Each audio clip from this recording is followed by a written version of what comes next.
Okay, welcome. Thanks for joining me here. I'm Tom Jacobs. I'm an evolutionary astrologer and also an energy worker, a channel, and a medium. I do a lot of different metaphysical healing kind of work, and astrology is one tool in that.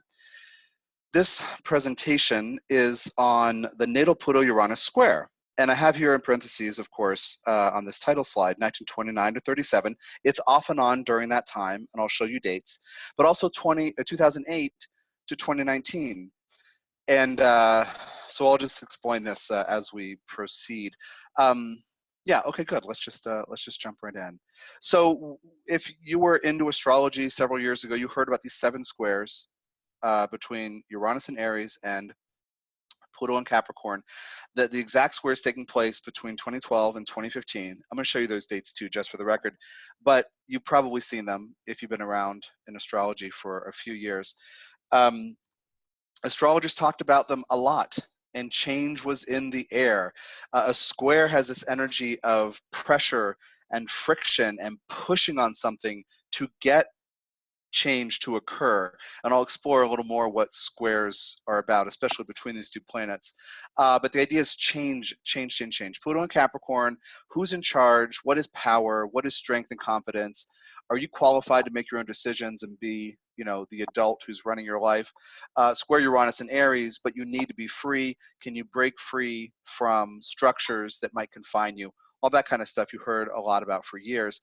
But my deal is on that, it's not just that change was in the air, pressure to change was in the air. And in the way that I understand, how certain kind of, especially outer planet configurations or aspects work over time, that we, questions come up. We might still be answering some of them here in 2018, especially now as, and this may be a future offering I offer this group, now that Pluto and Eris, Pluto and Capricorn, Eris and Aries, begin a number of squares over the next several years. So there's another conversation in there that's important to have. But anyway, pressure to change was in the air, and then they happened, and then they were over, and we stopped talking about them, except me, because of that idea of questions come up, challenges come up. Did you free yourself?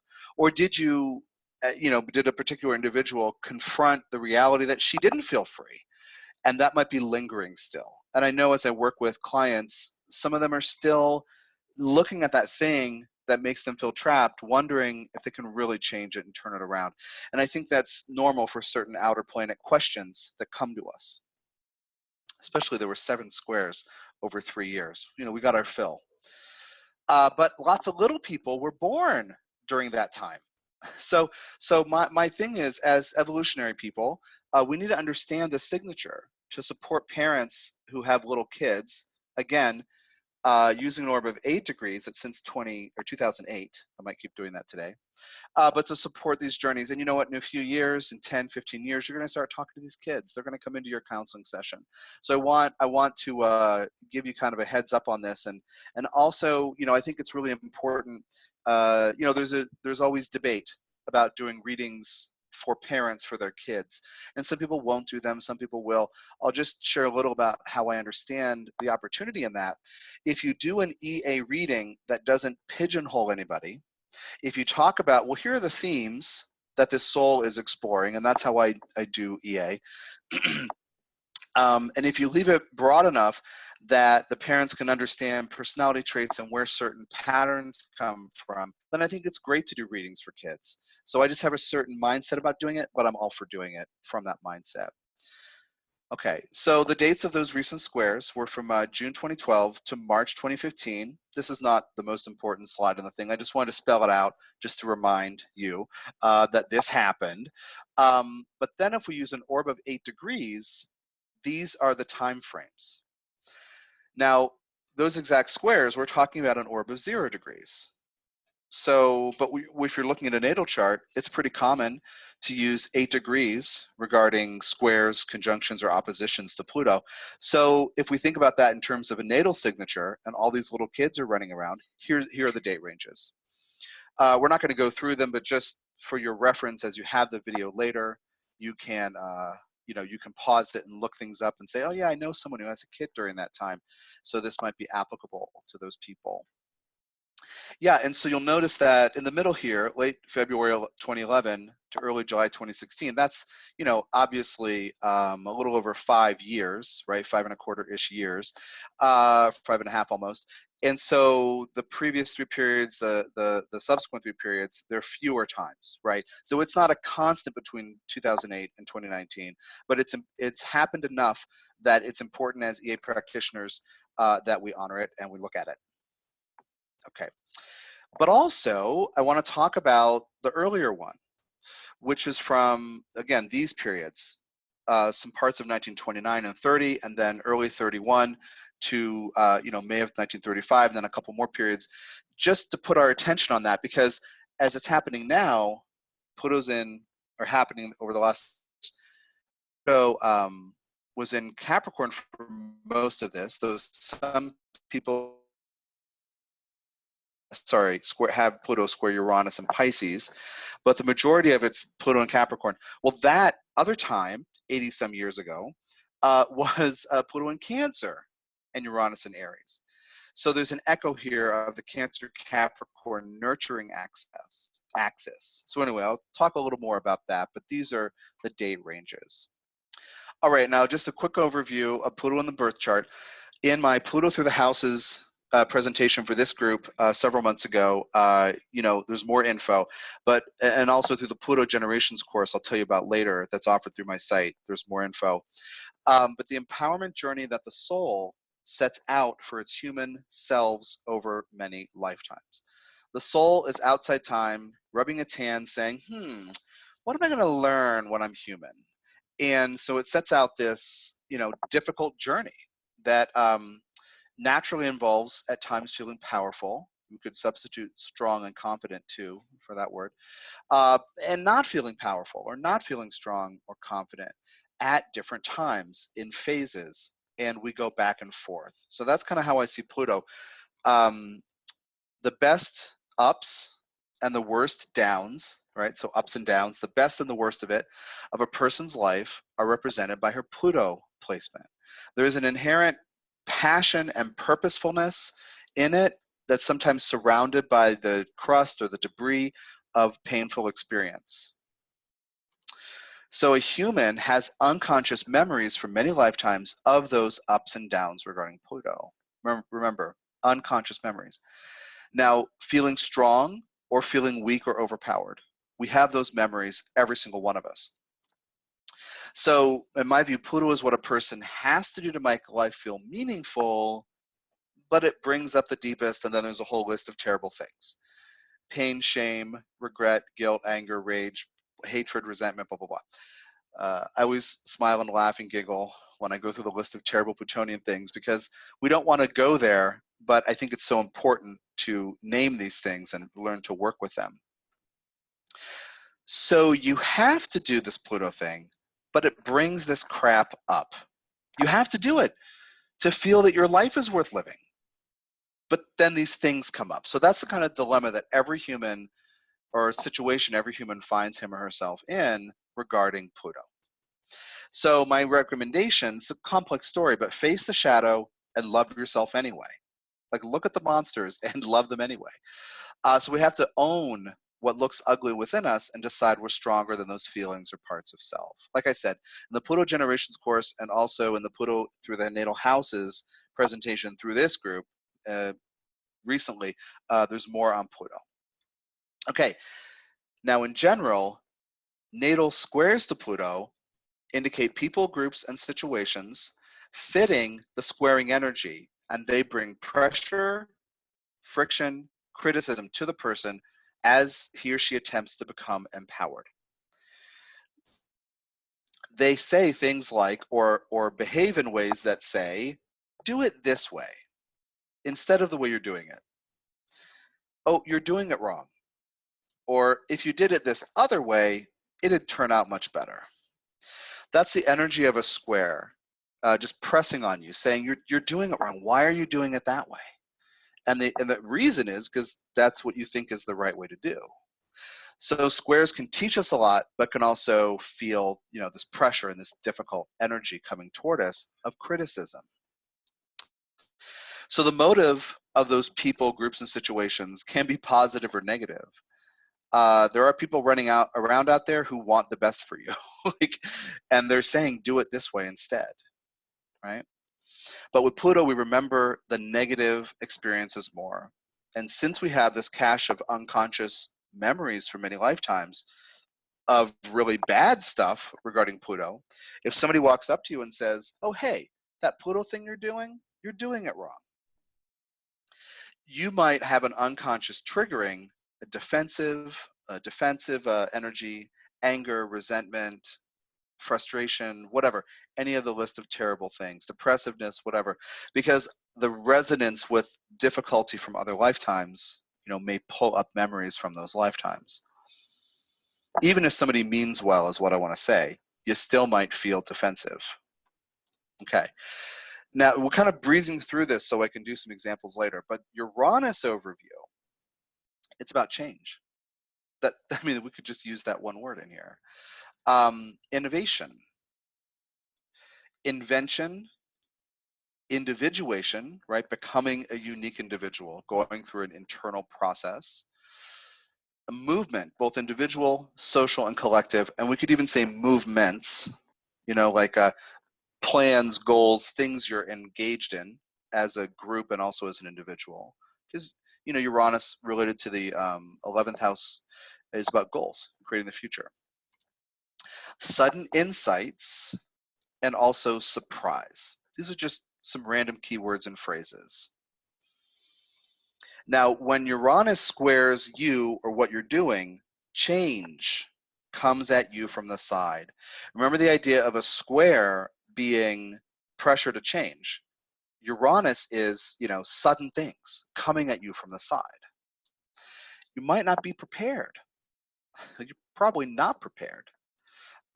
Then this is where we get trauma, displacement, and upheaval. You may not feel as a result you're safe or that you're able to relax. That can lead to anxiety, dread, panic, helplessness, right? Being on the edge of your seat and expecting that you're not safe. This is anxiety, dread, panic. And if you think about the idea of Uranus as an outer planet, sometimes its effects can seem inevitable. And you might find yourself up against something bigger than you with any of these outer planets, Uranus, Neptune, Pluto, and Eris and other things. I mean, to some degree, you can feel that way with Jupiter and Saturn too. But Uranus being, one of those slower planets, it's hard to deal with. It's hard to feel that you can stand up in the middle of this because this thing is happening. And the square is pressure and pushing. Okay. Where are we? Okay, now you might, as a result, dissociate from your body or from other people, or even the collective, or the world as a whole. So when Uranus squares you, something's been dislodged. Your sense of security, your plan. This is where you can see where this is going with the Pluto bit. But you might dissociate as part of the story. So when natal Uranus is square Pluto, the empowerment journey the human is attempting, that's Pluto, is brought friction and pressure by change, sometimes sudden, surprising change. So I have to do this Pluto thing to make life meaningful. And this thing erupted. This thing blew up in my face. Everything suddenly changed direction around me. Or I was displaced, or I was physically or emotionally, psychologically, spiritually traumatized. So think about that. The most important thing you have to do to make life feel meaningful, to feel that you are valid as a person, Pluto, is pushed up against by this sudden change thing that's out of your control. Okay. So this Uranus change can be sudden and serious, and trauma, as I said, and dissociation can result. Now, since we're talking about Pluto as a marker of unconscious memories from the ups and downs, when you felt strong and confident and when you didn't, the Uranus triggers, bring up Like change may bring up in the person with this signature stuff they don't realize they feel or they hold. They don't, you know, and you think about, if we're talking in that one generation about the kids who are at most, if I can do math here, turning 10 soon, at oldest, right? I said at most, but at the oldest, that, you know, they're little kids. They don't know what their triggers are. Now, if they're in the generation, you know, the other generation where the youngest of them are in their early 80s, they've had experience, they know what their triggers are.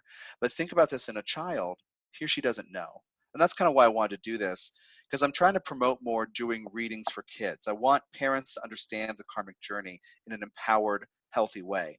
Even if I look at the chart and see a bunch of trauma, you know, like this, Uranus square Pluto natally, I can frame that for the parent in positive light. And so I wanted to bring this teaching to you to help you you know, to teach you this stuff, but also to promote that I do readings for kids like this, because the kids don't have any idea what's going on the inside and how they get triggered. So just about trauma here, let's do a little intermezzo here, because it's easy, I think, with some EA stuff on Uranus to see it as representing simply trauma. You know, like students in class to look at a chart and see something, you know, Uranus aspecting something in the karmic story or Pluto or the nodes or something and say, oh yeah, trauma. You know, just like it's easy to see Neptune and say, oh yeah, addiction, or Mars, oh yeah, abuse. It's easy to kind of have this single keyword here. But while that's useful and actually often critical for analysis, I want to make sure that I offer you this grounded picture in your approach. So trauma, let's understand it as part of the consciousness or energy field displaced or knocked out of whack or fragmented. Trauma is something, and this experience is something that each of us has from many lifetimes, from various lifetimes, say it that way. Not every lifetime, but I do want to say that, well, okay, I'll say that in a second. So, and it's something that gets triggered under certain conditions, but I want to say that since the end of the Mayan calendar in late 2011, I know everybody says 2012, but it was late 2011. Anyway, different scholars say different things. I happen to just vibe on the guys who talk about it as late October 28, 2011, and then the following year plus was this integration adjustment period. But the veils between dimensions have gone away, and our most pressing, most painful other life garbage is coming up to the surface, because the veils between dimensions regarding you and your consciousness has to do with you as the person who's living in 2018 and your other life crap, like the veils between dimensions. Think about living in a cube farm, working in a cubicle farm. Sorry, don't live there. Don't think about living there. Think about being that, and you can kind of hear some voices once in a while. That person's phone rings, you know, and you kind of know, oh yeah, these people are all over. Maybe you know them, right? But you don't have to look at them all the time.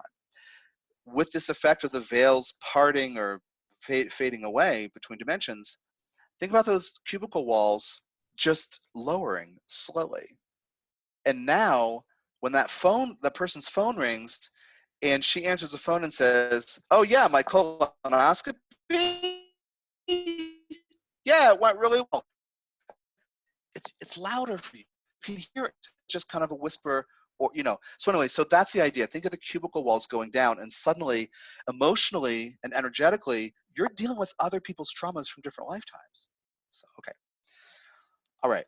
So we all have it. It gets triggered, and it can be healed if we have certain energetic interventions. And this is actually a great deal of what I do in my practice with people.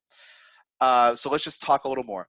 When you're triggered, and then I'm going to show you a diagram, which is pretty straightforward, but it'll be helpful to see. When triggered, the energetic or emotional pattern of the younger, like inner kid, or other life self rises to the surface. The individual is taken over, suddenly having, sorry, that's a mistyping here, having the emotions of the other part of self or the other person, but also that part's compromised decision-making ability resulting from the trauma. So we have to learn grounding techniques and employ tools all the time to be prepared for being triggered. And this is something I'm working on with parents of young kids who have this signature. I'll tell you briefly the story of one of them later.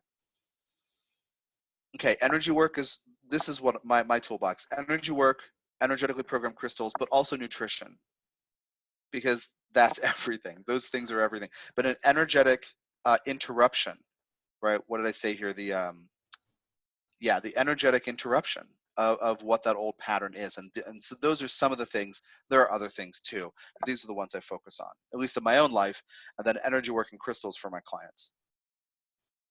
Now here's a little diagram. This is not the chakras, but just imagine this. A person is this stack of boxes, or a person's energy field or consciousness. When there's trauma, one or more is displaced. You can see 1, 2, 4, and 6 roughly kind of line up. This is done by hand, so it's not perfect. But 3 and 5 are displaced.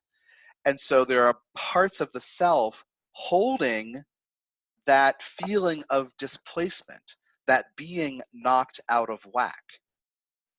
And so when that part gets triggered, the person is out of whack. The person is misaligned. And as I said, the part rushes to the surface, and he or she is feeling those feelings and has the compromised decision-making ability that results from the trauma, like being spun out or freaking out or something like that.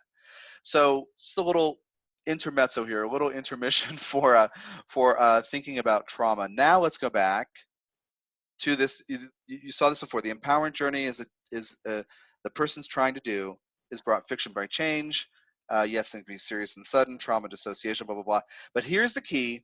The most important thing that you're trying to do to make your life feel meaningful is knocked off course by change, sometimes or often sudden.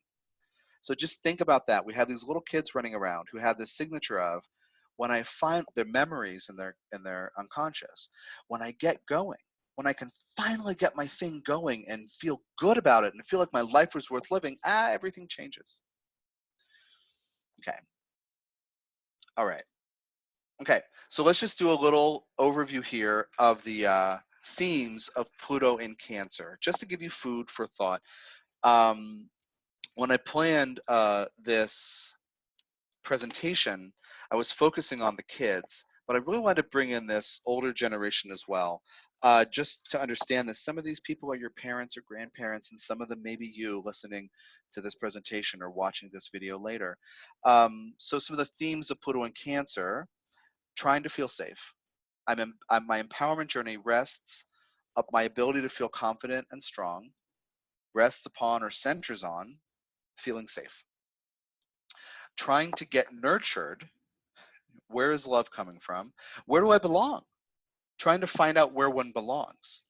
Because Pluto in Cancer can have the journey of being born to a family where you don't feel safe, you're not nurtured, and you feel like you don't belong there. That's one possibility with Pluto in Cancer. Who is my tribe? Kind of extending that where do I belong thing. Where are my people? What is the cost of safety, support, and security? I think this is interesting because to be empowered regarding a Pluto journey, you have to have uncompromising self-knowledge and self-respect. The way I often talk about it is absolute, unflinching, unashamed self-awareness or self-knowledge, followed by absolute, unflinching, unashamed self-acceptance, which is looking at the part that looks like a monster or the shadow and loving that part anyway. That's actual Plutonian empowerment in my version of this teaching. I subtitle my Pluto thing A New Vision of Power, because we're all hung up on how, it's money and status and whatever. Well, to know yourself, you have to know those shadows. Well, some of those shadows with Pluto in Cancer may be, part of me might be willing to give up anything to feel safe and to feel loved and supported, to have security, because you fear so deeply not being safe, not having security, not being supported. So with Pluto, we can, and I don't say this with any disrespect if this resonates with anybody who had from this generation who has this, but we can sell ourselves out. We cannot have integrity in this way. So what is the cost of safety and support? Let's say somebody says to you, you can belong here if you just don't do these 5 things that you always do. If you just don't do that job, if you don't have that relationship, we will totally support you if you just don't act like you're smart and have a voice and have an opinion. You know, like it can be lots of different things. So what is the cost of safety, support, and security? That's an important thing, I think, with all Plutos. Okay. Who will meet my needs is another part of that. If I can't get love from others, how can I love? And you can substitute parent or nurture. If I can't get my needs met, how can I meet the needs of others? You can substitute different key phrases or words for Cancerian issues and journeys. If I can't get it from someone else, how can I give it? There's a learning with Pluto in Cancer. So Uranus squares all these things during natally and in many lifetimes for these people during those dates at the top of the presentation. Sudden change, Uranus in Aries, abuse, violence, criticism from smart people who are insensitive, Uranus in Aries, all kinds of things, but sudden fiery changes prevent you from feeling safe, nurtured, belonging, all that kind of stuff. So that's kind of the signature of that, right? Okay. Now the Capricorn, and these are the square dates from parts of 2008 to 2019, trying to develop competency, being able to do things, right? Becoming good at things over time. Any planet in Capricorn matures over time.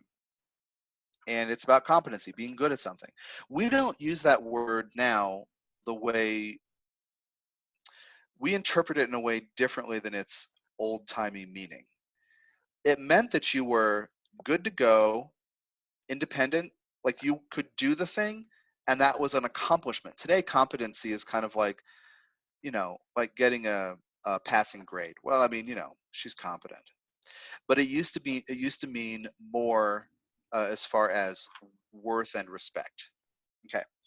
So hard work and its results, like the people with Pluto and Capricorn, while they're little kids now, they're trying to work hard, right, and become good at things. They're trying to prove themselves, and they're trying to figure out how to be respected and develop self-respect.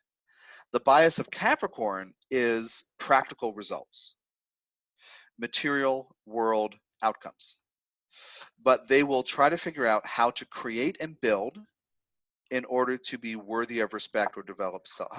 Ideally, it's developing self-respect, but some of them may have this feeling they must be validated by others. Sometimes that's what we live through with Capricorn energy or Saturn, until we grow up and figure out that we must become our own authority figures, which is central to their journey too. Becoming worthy of reward. We could also say recognition. Earlier I said respect, self-respect, to be worthy of respect, but it's to be worthy. Working hard, doing something that matters, doing it well, making it useful, offering it, and being recognized for doing that. Okay. And developing consistency, discipline, and structure. And being worthy of being in charge of something or relaxing because someone else who is qualified is in charge. This is both sides of Pluto and Capricorn. Some people with this signature, just like with Pluto and Cancer, we can do a parallel. In Pluto and Cancer, nobody's caring for these people over here who have this problem. And the Pluto and Cancer person might rise to the occasion, becoming empowered through being a nurturer, but maybe if the Pluto and Cancer person sees very effective nurturing going on, maybe he won't get activated sometimes. Same with Pluto and Capricorn. As long as things are running okay, people who are running things know what they're doing and they're qualified, then I don't have to do anything. So some of them have that disposition or that position. In other words, not every person who's currently being born with Pluto and Capricorn will grow up to be some, ambitious, power-hungry business person. Some of them will say, yeah, okay, I see that's working. That's cool. And they won't need to be on the forefront of that, but some of them will. Just like people with Pluto and Cancer, not all of them become parents. Same thing. Okay, good. So, yeah, the last one here is as far as what Pluto and Capricorn is trying to do, trying to be moral, ethical, and upstanding in order to be worthy of respect and recognition. So Uranus if it's Pluto and Capricorn, Uranus in Aries, squaring that, Uranus in Aries, sudden change, fiery change, instinctive people, or, abuse, or sudden change and trauma, being uprooted. That affects how much, maybe it's distractions that take away from being able to focus on something over the long term, because Pluto and Capricorn needs to have that long-term plan to feel successful and accomplished.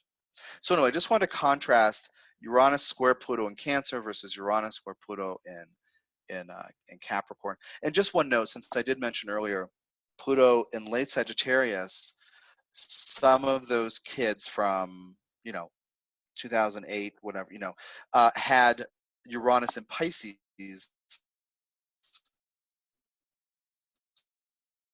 square the Pluto in Sagittarius.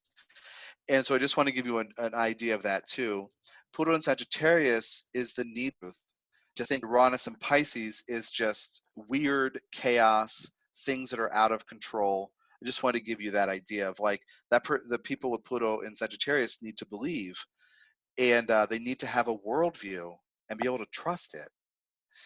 And it needs to change over time. But the Uranus square that Pluto placement can be extremely stressful because anything goes, chaos, Uranus and Pisces. I don't even know how that happened, and it ruined everything. I don't even know where it came from. So there can be this sense of complete feeling like out of control. Okay, and that takes me to, in either of these generations, the result can be becoming hyper controlling, overly focused on the attempt to control things. If you think about it, regardless of where that Pluto is natally, the Uranus, the change is pushing on you, from the side, and you can't do what you're trying to do. You might feel overwhelmed. You might feel disempowered because of this sudden change. So consider that people with this signature may be oriented toward trying to avoid change often. We can't say that as a blanket statement for all of them, but some of them, if you think about it, if you feel like you have been knocked off course and messed with, you might really try to focus and be vigilant on details to try to make sure that you don't get thrown off course again. Remember, Pluto, the underlying meaning is, I have to do this to make my life feel meaningful. So the stakes get very high when we talk about, disasters can be relative, but disasters when it comes to, Uranus square Pluto, or when that change happens and we're not ready for it. The stakes are very high. Okay, now the square from Pluto to Uranus says that change has prevented the person from being empowered. So you can think about the kinds of change that occur for little kids. Parents might have or adopt or bring in another child. That's a sudden change. Something could change in the family system, like a move that seems very drastic or feels, very difficult. Any kid in any generation will be affected by that. Some more so than others, but with these kids, much more so. Some of them, a great deal, I should say it that way. Some proportion of them, a great deal. So the parents, if you have kids in this generation, who are whatever, 9 years old and younger, recognize that this is built into their unconscious memories for many lifetimes, that change is maybe very frightening. Okay, now in that older generation, they have played out a lifetime of seeing what control or being hyper controlling gets them. But the kids, they haven't yet explored it.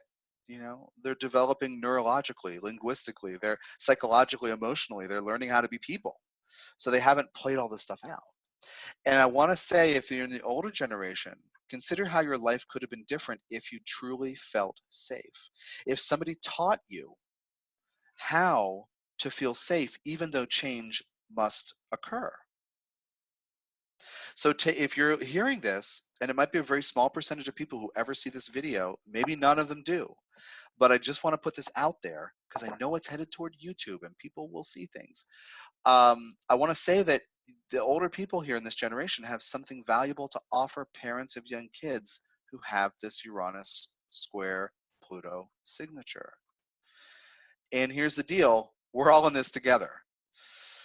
Okay, so that is that. Now we're going to like, we have stuff to teach each other. And I often think about, I mean, the reason why I'm getting into promoting more readings for kids is because I think about how would my life have been different if, born in 1972 in small town Ohio, if my parents understood what my Pluto meant,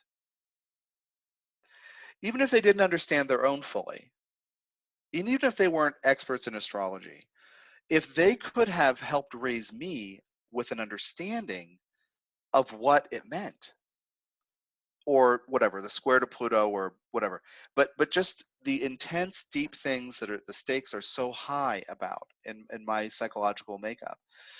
It doesn't mean I would have avoided pain, but they would have been able to guide me and help shepherd me through some of the worst things I've ever experienced, or at least I would hope they would have given me space to go through certain things so I can learn on my own, but they would have understood.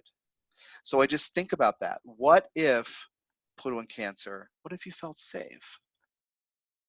Like Pluto in Leo, what if you felt unashamed to speak up and you felt heard? Pluto in Virgo, what if you felt that your efforts really mattered? So I just think about this. Let's understand who these kids are, and let's understand that we're all in this together. And the evolution of our collective does involve more consciousness raising tools such as astrology. So we're all in this together. Okay, we're gonna move on. My little soapbox for the day. Now, Pluto houses, to give you some ideas, go see the other presentation because I went into some detail, and it's worth watching for this reason, if only for this reason. But we are going to go through some Uranus houses, or all of the Uranus houses, to give you some key phrases, and then I'm going to pull some example charts from my files and just with who have the signature. One of them has it in Cancer, and then a handful of them have it in Capricorn. Okay, so natal Uranus house overview, specifically in terms of the natal Pluto square Uranus. Pluto could be in one of several houses, right, in the chart if Uranus is in the first squaring it. But the deal is an individual or a leader, first house, changes everything. War or violence or abuse could be part of it. Something that throws you out on your own or forces independence. So that Pluto, whether that Pluto's in the 10th or the 11th or the 9th or the, whatever it is, that journey is squared by war, violence, abuse, or something that forces independence on you when you're not ready. Okay.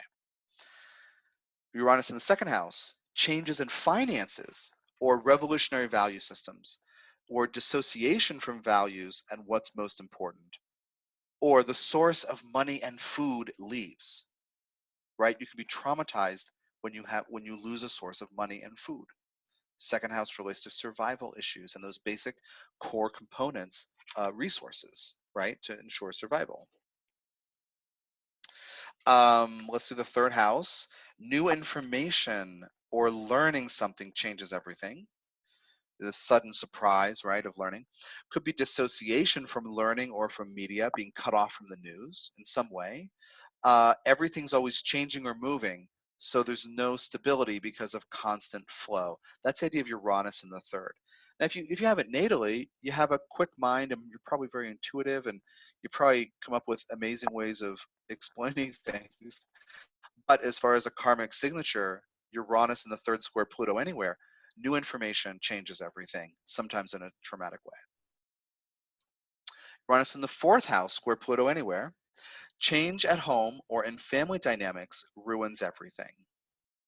The source of love leaves. I wrote splits, but leaves, goes away. The source of love, the person who made you feel safe, was unstable or left, right? Others, traumas and dissociation can leave you feeling unloved, unsupported. Essentially, the people you need to make you feel safe can't do it, and they might even leave. Uranus in the fourth. Now that can also, when I say change at home or in family dynamics, that's also moving, in particular, and it could echo for other life, um, diaspora, refugee stuff, that kind of thing, forced migration, that kind of thing. Uranus in the fourth squaring Pluto anywhere.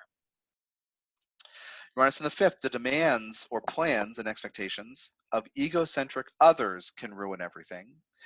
A ruler's whim changes policy and you're screwed.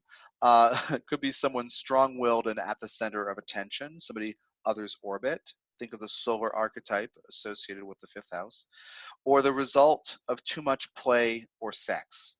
Too much gambling, partying, playing hooky, whatever it is, and or sex. So Uranus in the fifth can be, dissociation and trauma because of these things.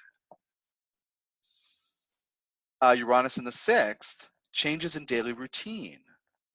A cruel master, an indifferent employer or mentor or coach, or it could be sudden illnesses or disability in self or other that can change everything. Again, wherever Pluto is, Uranus in the sixth squaring it, you have potentially an uneasy relationship with how to establish a daily routine because it's all out the window, it's all changed.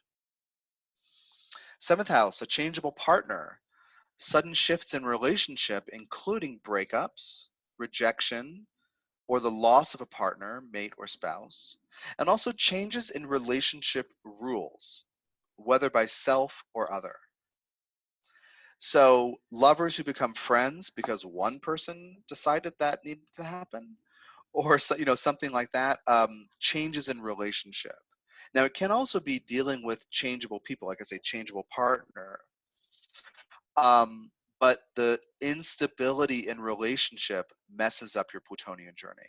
Okay. Uranus in the eighth, abandonment, betrayal, another list of terrible things, cheating, lies, stealing, power over, power under garbage, including when it comes to sex, whether you do this or someone else does this. For both of these houses, I say, whether by self or other, what I mean is whether you are the changeable partner or the other person is, whether you betray someone or someone else betrays you, the dissociation and trauma can result. Okay. The ninth house, shock when it comes to belief or worldview, trauma far from home. Think of the ninth house symbolism of journeys, long distance journeys over water to seek some truth far away. Could be, because of or from people from other places or cultures, whether you're in their world or they're in your world. Sudden ideological changes like politics or religion. Okay.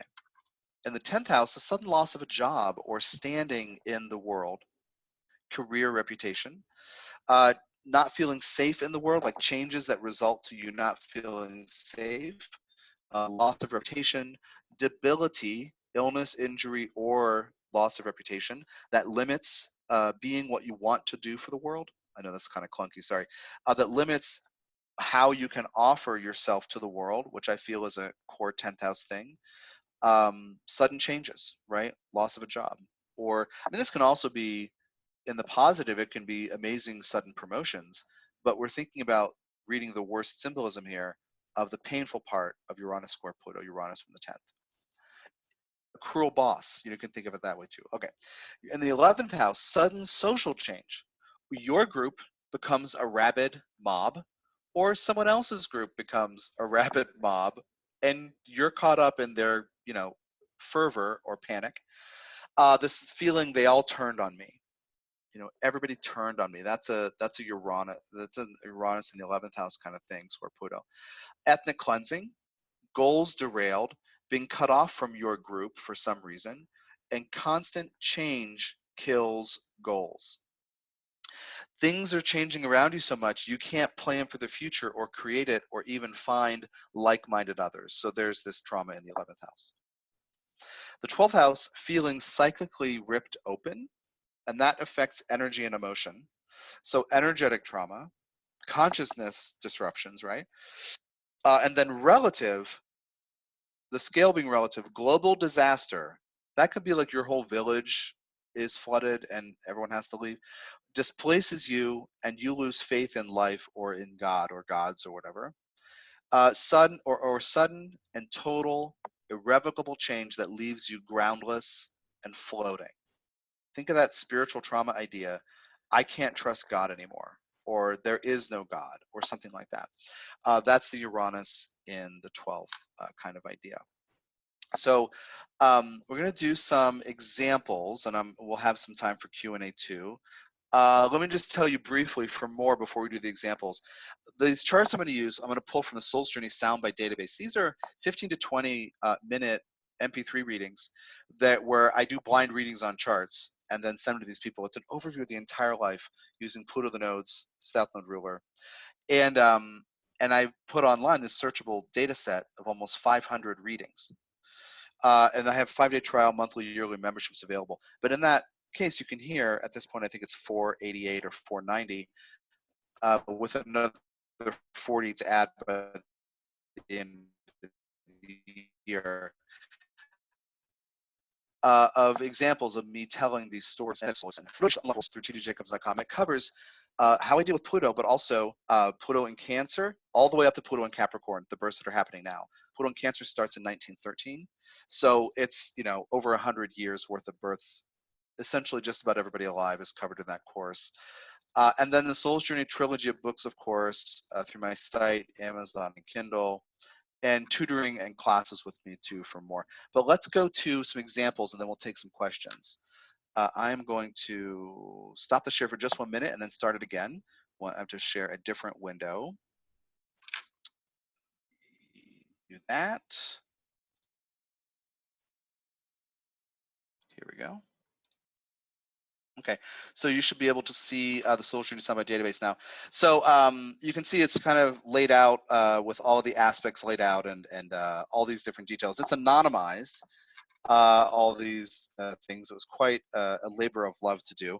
But I'm going to look for Pluto square Uranus. It's already saved in there. And once you can search for different terms, it's a fantastic EA learning tool. When you find different terms, you can sort, by all these different things. And you can also see the chart for all but 30 of them, because I lost some data along the way. And then also you can hear the MP3 delineation, the full 15 to 20 minute reading. So we're going to look at this Cancer number 3, which has Pluto square Uranus.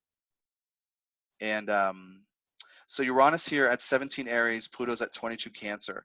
I just want to give you a couple ideas through these examples of how this can show up. So Pluto in Cancer in the second house, this person needs to develop self-worth and be gentle on the self, but really have a healthy emotional relationship with money and with skills, and to like herself. Square Uranus in Aries in the 11th, really quick, maybe even fiery, violent social change, revolution in some lifetime might prevent her from having the stability to develop her skills, or might interrupt her, her ability to earn money. And so that can be a kind of signature of trauma from relating to the collective. Sudden social change, everything changed. Okay. Let's go back. Actually, I have to close this. Let's see if I can move this little bar thing. Yeah, I can. Okay. So we're gonna go close this and go back, and then we just hit this little thing at the bottom to go back to the data, the set of data, the search terms. Let's look at the Capricorn number 1, just to give you a totally different example. Okay, so Pluto over here is in the 9th house in Capricorn. So the empowerment journey rests upon developing a worldview in a mature, responsible way. So finding the right philosophy to live by, but having, you know, numerous reality checks along the way is one way to think about this. Figuring out a worldview. You know, how am I going to believe? What am I going to believe? And becoming authoritative on that. You know, Capricorn. Well, that's squared by Uranus in Aries in the 12th. I'm leaving out other aspects, though this one with conjunct Mars, it's a very loud Uranus square Pluto.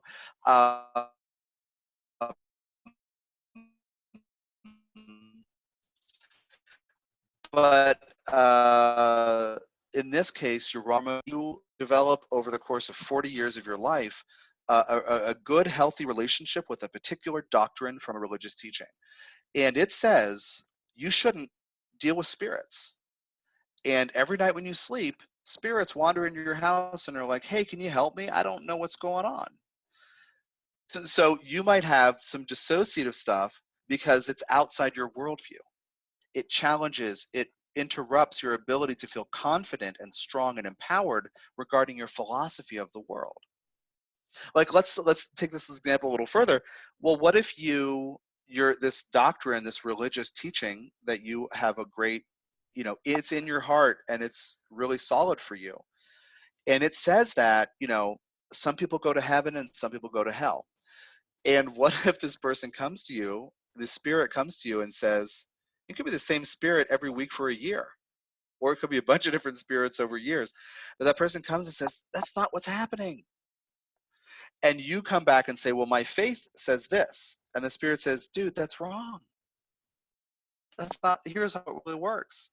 So that can actually disrupt square, you're doing it wrong. Remember that phrase, you're doing it wrong, the person's belief system. Okay, this is kind of a silly example, but it works. Okay, just want to give you a couple more, one more, and then we'll do some, and then I'll open it up for 10 minutes of questions. Let's see, it's waiting. Okay, we'll scroll down here. Yeah, all these in here are Pluto and Capricorn, obviously, the rest of these. Yeah, let's do this one, Capricorn 7.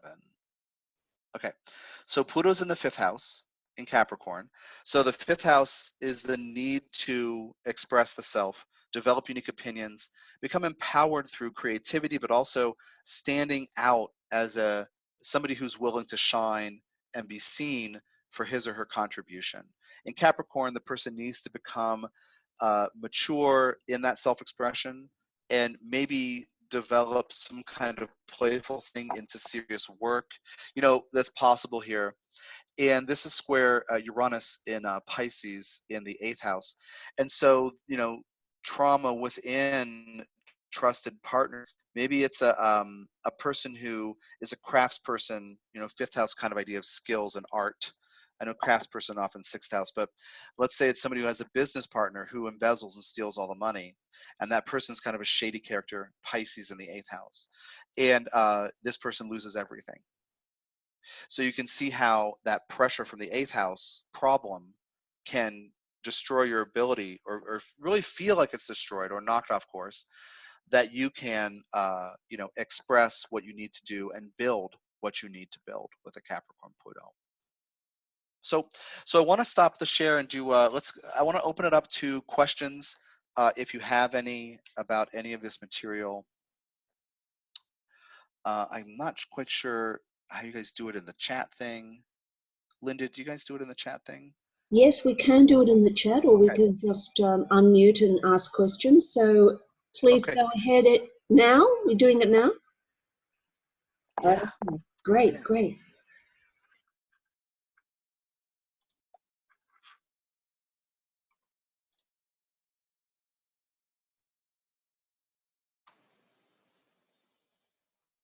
I had a question on, Yes. Let's see, how do I word it? How does the square, especially helping the children that were born with this square, and for those, their parents, aunts, uncles, Yeah. Whatever, who also have a Uranus Pluto aspect in their chart? Right. So if we think about the conjunction, right? Lots of people born in the 1960s had that conjunction. That's probably kind of what you're thinking about, or just in general. Yes, Well, and okay. also the some of the some folks have that will be maybe parents or even grandparents that have that semi-square Yeah, between yeah. Uranus and Pluto. So with the conjunction to Pluto, that is, wrapped up in the Pluto and Virgo people, wrapped up with my empowerment journey is the need to be Uranian. And sometimes it's gone well, sometimes it hasn't, but they will identify as Uranian people in certain ways. They'll see unique solutions. They'll sometimes be intolerant of consensus, status quo, garbage, and old wives' tales. You think about their empowerment journey is in owning and running Uranus energy. So they bring it, is what I want to say. They bring Uranus energy. The square, Uranus is a problem because it pushes at them from the side.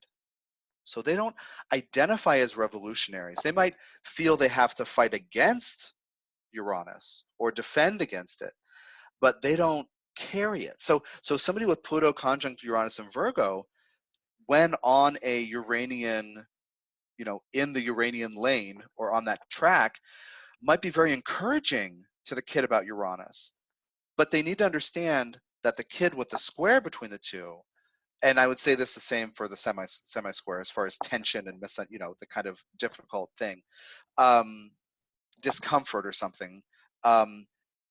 The parent needs to understand the kid in many lifetimes has a not positive relationship with Uranus. Like Uranus is what knocked them over or told them they were wrong or ruined everything. That's why I try to use that phrase in here, a sudden change at home could ruin everything. That's a little melodramatic, but those kids with the Pluto square Uranus, they don't warm up to Uranus energy, other ignoring of the chart,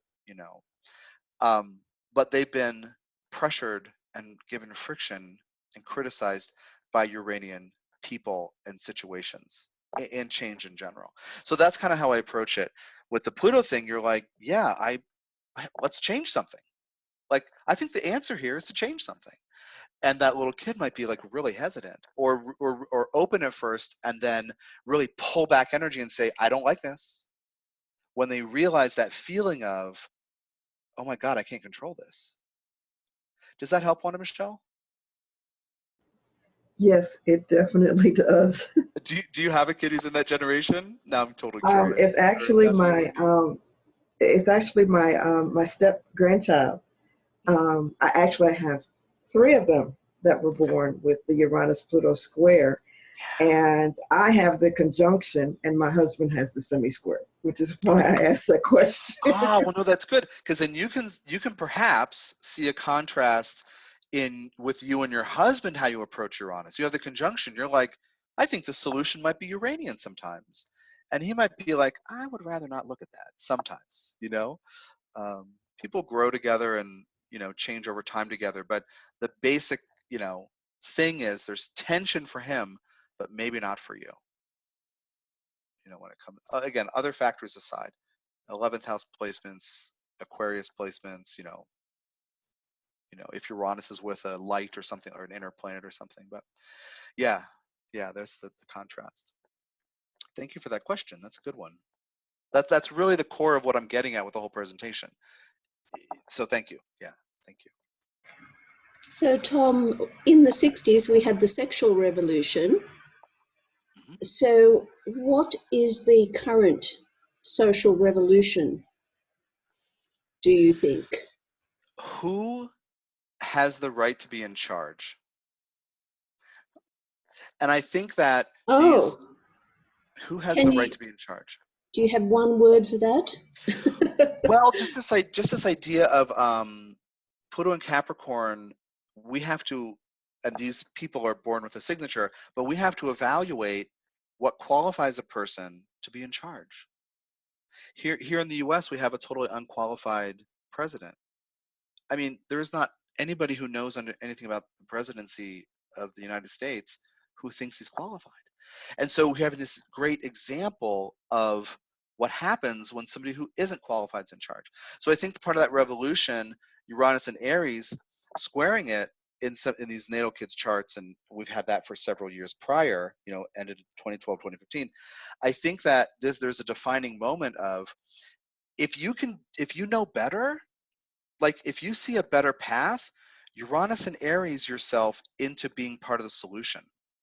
So I think that the revolution is this, or the potential for it, if people, you know, pick up the flag and run with it, to own their own individual genius and courageously, Uranus and Aries, courageously step forward and become a leader in some way. So who would qualify as a leader?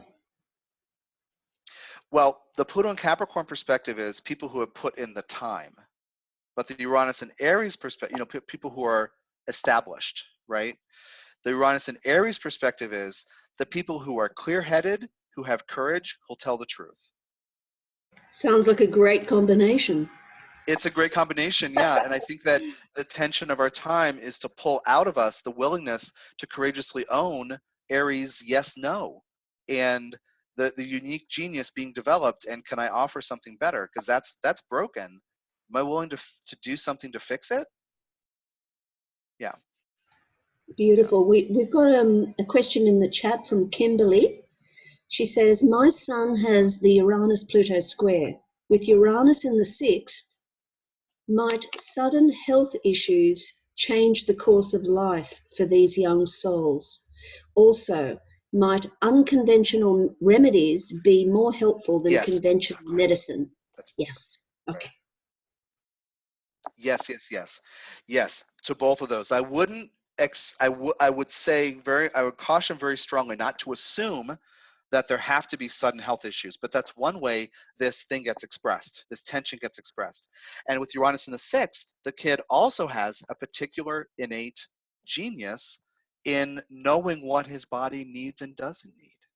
So yes to alternative practices, but also that kid needs to trust those lightning sudden flashes of intuition regarding, you know, here's this vitamin or this pill or this piece of food. Does it energetically feel right?